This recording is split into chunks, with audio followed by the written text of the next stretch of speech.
Okay, so this is a video on timing. Just finished a series of novellas.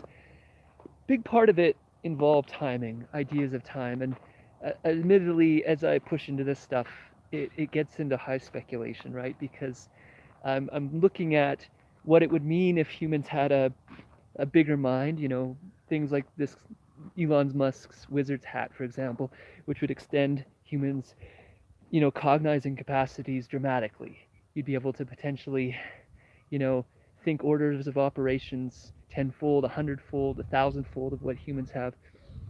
What does that mean? So this contention that I'm going to make here is that humans kind of are still really bounded by a three-dimensional world space, and what that means is like, height, width, length. You know, this component binds us in a very profound way to the whims of this world around us. And I don't think that's ever really necessarily escapable completely, but as we get a bigger mind, as humans, neocortex or complex neocortex comes online, we get this ability to, more easily think into the future, right? We can plan and think about what's to come and order our lives and the lives of, say, our children, our friends, to be better, right? Instead of it just being kind of mostly a result of chaotic happenings around us and the circumstances that we're bound by in this reality, we can kind of order it to make it a more pleasant experience and actually maybe uplift the beings around us, make their lives more good. It's, a better world for them. But up to in and around, I'd say like something like a dinosaur, at least on this planet, maybe other, parts of the universe, this has happened earlier, but at least up to, about dinosaurs on this planet, we were largely driven by impulse, or even things, prior to that. And so forward looking wasn't even a capacity. That's why, things like dinosaurs, reptiles in general seem to be very much focused on the present. They don't have this temporal ability to look into the past or see into the future like humans seem to have the ability to. So therefore our ability to kind of make a more majestic world space is limited.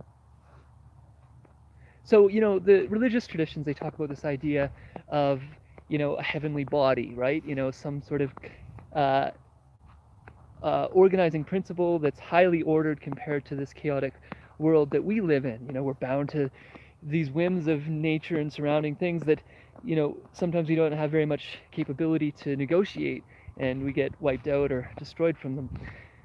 So the contention is that with bigger brains, bigger mindscapes, we have more ability to order and arrange time in a certain sense and see through time. If there's an illusion going there, we'd actually be able to potentially negotiate that more and more. And therefore, the potentialities of things going wrong, at least seemingly, can get limited. And also, with that greater knowledge, is at least the potential for a greater kind of love. Seeing through the eyes of the others and their suffering more and more profoundly gives us the capability that is kind of that central nexus of the religious traditions of seeing through the eyes of the other and, making way better for them through seeing through the eyes of others, right? And so, in this way, time, I think, is highly bound up with that idea that, true love in this sense is sort of this quality of the eternal because you're actually, seeing fully through the eyes of the other potentially, if this is even possible, or, perfect might not be the right word here, but more and more towards that perfection. And so with that, we would have the impetus to order things very much so that the other has an extraordinary life lived through the kinds of actions and activities that we lay down for them. So that's outside of the bounds of the chaotic world of this universe, which seems to be very subjective, bound to the fact that, I was born into this world. And there's all these limiting environmental factors that could wipe me out at any time, especially when I'm a little kid and I don't have the cognitive capacity to really see through how to negotiate those things temporally. As we grow, we get more and more capacity to do that, more ability to cognize the potentials of things that can come, and so with it, our ability to structure our time better so that they don't, or at least that we can learn from them, or these sorts of things. So, I guess what I'm trying to get at here is that, if there is some, heavenly being, it would be potentially outside this kind of universe potentially. Now that sounds again far-fetched, very little empirical proof, but let's put it this way, like our bodies have within them organs like that are, they serve certain kinds of patterns, and they're habituated into certain kinds of order, but compared to the ordering abilities of the overall human structure, these systems within our body have very little ordering capacity in some ways.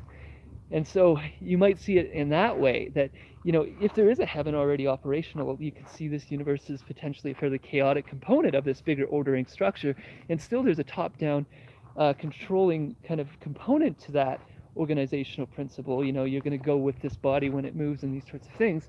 If depends on how you want to look at this universe, but with it, there's still some sorts of top-down control from a higher ordering structure, but it allows for, within that context, to be still fairly chaotic, I guess.